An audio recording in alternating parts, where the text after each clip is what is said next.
మోకాళ్ళ నొప్పులనేవి ఇవాళ మనలో చాలా మందికి ఒక పెద్ద సమస్య. కాసేపు కూర్చోలేం, కొద్ది దూరం నడవలేం, పైకి లేవాలంటే కష్టం, కింద కూర్చోవడం మరీ కష్టం. పోటెత్తే ఈ మోకాళ్ళ నొప్పుల మూలంగా మలి వయసులో చాలా మంది బాగా ఇబ్బంది పడుతూ ఉంటారు.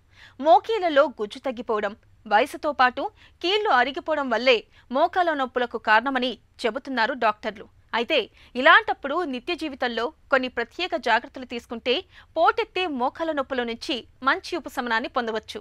మోకాళ్ళ నొప్పుల్ని తగ్గించే పరిష్కార మార్గాల గురించి ఇప్పుడు తెలుసుకుందాం.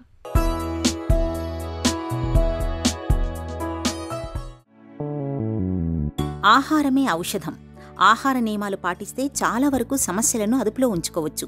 ఉప్పు తగ్గిస్తే రక్తపోటు, పిండి పదార్థాలు తగ్గిస్తే మధుమేహం నియంత్రణలో ఉంటాయన్నది తెలిసిందే.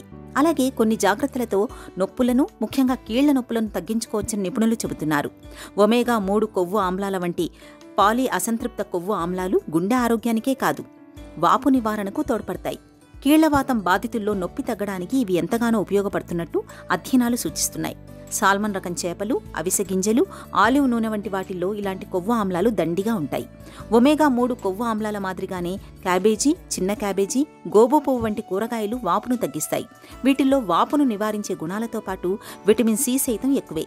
ఇది కీళ్లవాతం తగ్గడానికి దోహదం చేస్తుంది. వాపును ప్రేరేపించే పదార్థాలకు దూరంగా ఉండడం అలవర్చుకోవాలి. వేట మాంసంలో ఒమేగా-6 కొవ్వు ఆమ్లాలు ఎక్కువ.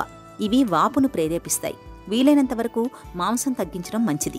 చిక్కుళ్ళు, పప్పులు, వేరుశనగలు, టమాటాలు, బంగాళాదుంపల్లో లెక్టిన్లు ఎక్కువ. వాపును ప్రేరేపించే వీటిని మితంగా తీసుకోవటం మేలు.